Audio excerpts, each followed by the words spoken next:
Rewritten after 5 years, this week it's an expanded, updated look at the basics on Decepticon mad scientist and cold-hearted master of logic, Shockwave. The toy that would become the original Shockwave was first released by Japanese toy company Toyco under the name Astro Magnum. The figure was imported by Hasbro and released as part of the second year of the Transformers toy line in 1985. But the decision to do so was made very early, allowing Shockwave to be incorporated into the earliest pieces of Transformers media in 1984, well in advance of his toy's release. From a unique-looking robot with a large single eye instead of a face, and a gun barrel instead of a left hand, Shockwave transformed into a giant ray gun with electronic lights and sounds.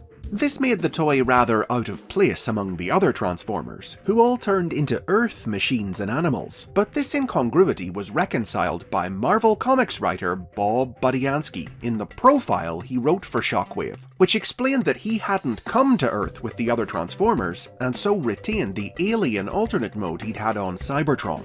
Budiansky characterized Shockwave as the Decepticon Military Operations Commander, and essentially an evil version of Star Trek's Mr. Spock, a cold, emotionless being driven by pure logic. Logic that told him he would make a much better Decepticon leader than Megatron.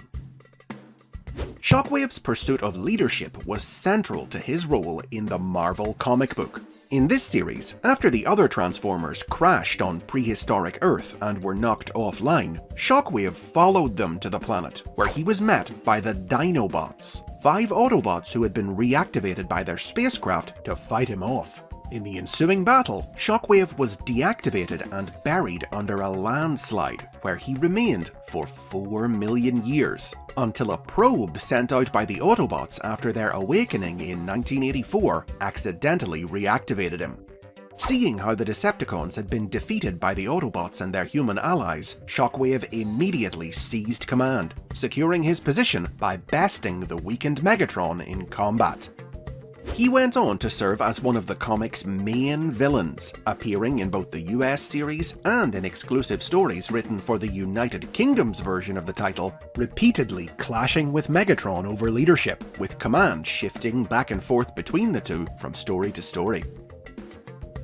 Shockwave was handled very differently in the Transformers animated series. Now, it wasn't too unusual for characters to differ between comic and cartoon to some extent, as each spun the core personalities described in Budiansky's profiles off in different directions. But Shockwave was an unusual case, as his profile in the cartoon's production bible was almost completely different to Budiansky's. We don't know if it was an early draft that never got updated, or a deliberate change made by another writer, but it cast the emotionless bot not as Megatron's rival, but as his most loyal servant. The cartoon's Shockwave was the guardian of Cybertron, ordered by Megatron to stay behind and maintain the Decepticons' control of the planet when he and his forces left for Earth. As such, Shockwave showed up only in intermittent guest appearances in the show's first 2 seasons, notably helping to establish the space bridge that linked the 2 worlds. Voice actor Corey Burton considers Shockwave his favourite of the roles he played on the series. He based his performance on actor David Warner, in homage to Warner's role as the Master Control Program, a similarly cold and merciless computer being from the 1982 film Tron. Hunt them down, Sentinel, and report their destination to me. Shockwave's toy was discontinued in 1986, which led to him being phased out of both the cartoon and the comic. A death scene for him was scripted for The Transformers the Movie, in which he perished during the monster planet Unicron's attack on Cybertron, but it didn't make it into the finished film. Also, his removal from the cartoon's cast cut short plans for a storyline in the show's 3rd season, in which Shockwave's desire to protect Cybertron would have forced him to ally with the Autobots to stop the alien Quintessons from taking over the planet. Shockwave's intended role in this story instead wound up going to Blitzwing. In the comic, Shockwave apparently died in a space battle with Fortress Maximus, which ended with him tumbling through Earth's atmosphere and seemingly burning up. However, he continued to appear in the UK comic, which showed him recovering from the experience and once again clashing with Megatron and other rival Decepticons for leadership. A new toy of Shockwave, a non-transforming Action Master, hit shelves in 1990. Though he didn't adopt this form in the comic, the toy's release did lead to him returning to the US series for its final year, declaring a Decepticon civil war to take command from new leader Scorponok. After the end of the original series, Shockwave was largely absent from Transformers for over a decade, but he would return to prominence in the early 2000s, and from there, he's become one of the franchise's most notable recurring legacy characters, up there with Megatron, Starscream and Soundwave as one of the most iconic and popular Decepticons. Across all the new series in which he's featured, he has a consistency to his design that few other characters can boast, though new toy gun legislation introduced in the 1990s has forced his classic alternate mode to be left in the past, and today he instead usually turns into a tank or a spacecraft. Additionally, the huge difference between the classic cartoon and comic versions of Shockwave has inspired new series to characterize him in a variety of different ways, sometimes as a rival to Megatron, others as a loyal follower. Shockwave returned to TV screens and toy store shelves in 2004's Transformers Energon, though this version of the character, who transformed into a tank and a satellite, had to be renamed Shock Blast due to Hasbro losing the trademark on his original name. Anything but cool and logical, Shock Blast was a violent sociopath who was imprisoned by the Decepticons for attacking his comrades when he ran out of Autobots to kill. Freed to bolster Megatron's forces halfway through the series, Shock Blast chafed under Megatron's command and attempted to overthrow him by stealing the power of Unicron. But it proved too much for him, sending him on an insane rampage that ended when Megatron used Unicron to kill him. His younger brother Sixshot later tried to get revenge for him, but it ended just as poorly for him as it did for Shock Blast. Hasbro were later able to reacquire the trademark on Shockwave's name, and quickly secured it by using it for a character unrelated to the original, a Minicon stealth plane in 2005's Transformers Cybertron. With the name now back in play, Shockwave was introduced into the world of the live-action movies, appearing as a boss in the tie-in video game for the first film in 2007. Of course, this appearance was ignored when, a few years later, he made the jump to the big screen in the movie's 2011 sequel, Dark of the Moon. Ancillary media explained that Shockwave had come to Earth a century ago and had been the frozen prisoner of the Russian government until freed by the Decepticons. He was purely a remorseless killing machine who menaced the Autobots with his colossal pet Driller monster until he was taken out by Optimus Prime. But though he was dead, his likeness lived on, in man-made drones seen in 2014's Age of Extinction, and in Nitro Zeus, an admirer of Shockwave's out to get revenge for his death from 2017's The Last Knight.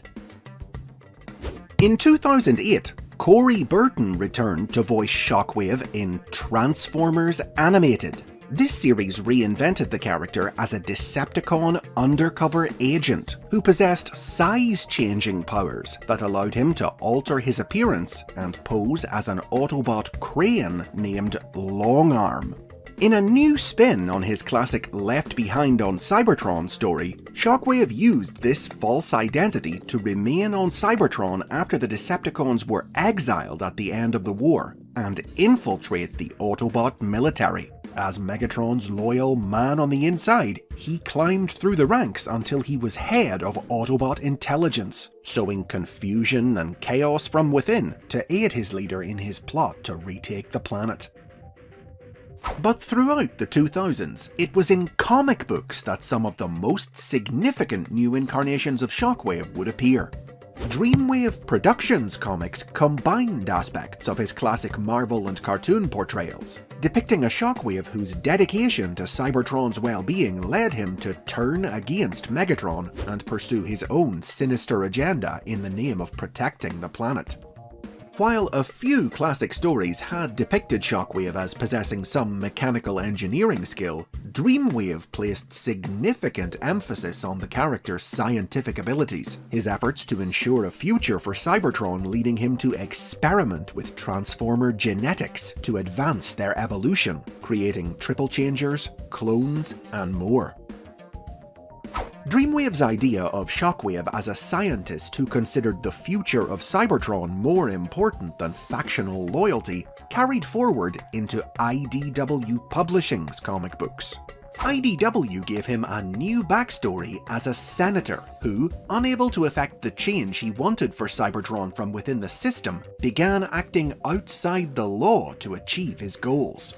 As punishment for his crimes, his fellow senators lobotomized him, removing his emotions, inadvertently resulting in the creation of the cold, logic-driven Shockwave, who would serve as one of IDW's primary villains for over a decade of comics.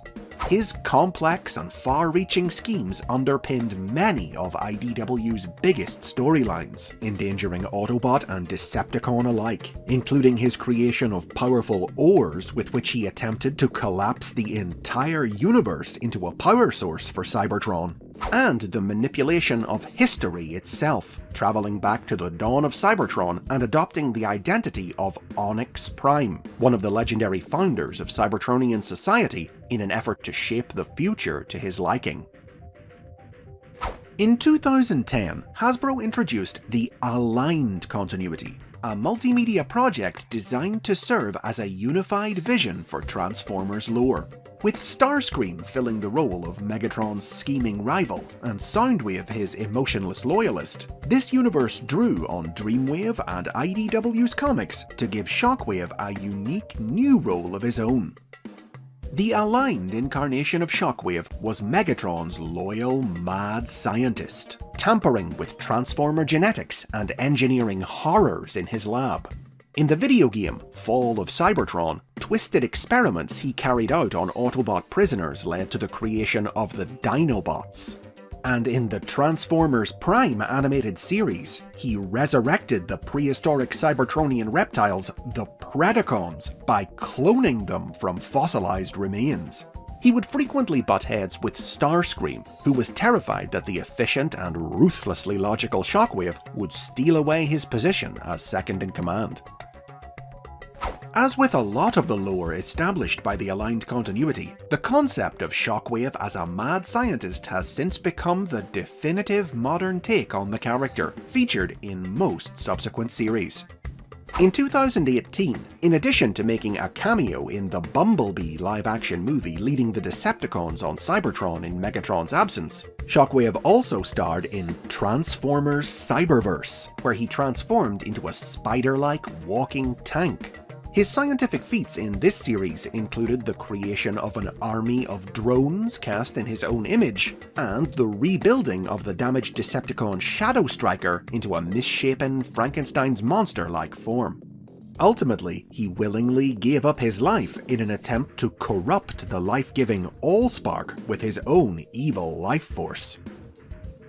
2019's Siege toy line gave Shockwave a spacecraft alternate mode that, if you looked closely, was really just his classic laser gun mode turned upside down.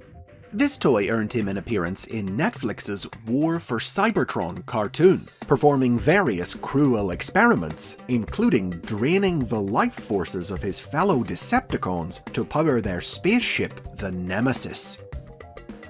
Shockwave also appeared in his Siege form in IDW's 2019 reboot of their comic books. In this universe, he once created a clone army for the mad tyrant Exarchon, and was later employed by Megatron to coordinate his military operations in the early days of the Decepticons' rise to power. Once famous for having two of the most disparate portrayals of any character in classic media, the 2010s have brought a consistency to Shockwave that seems only to have strengthened his position as a staple of the Transformers universe. Where Megatron and the Decepticons go, it's only logical that Shockwave will follow. And those are the updated basics on Shockwave. Rival for leadership, loyal follower, guardian of Cybertron, twisted scientist, which one's your favourite? Share your pick in the comments, and remember to like, subscribe, and if you can, support the show on Patreon for more history and lore from the world of the Transformers.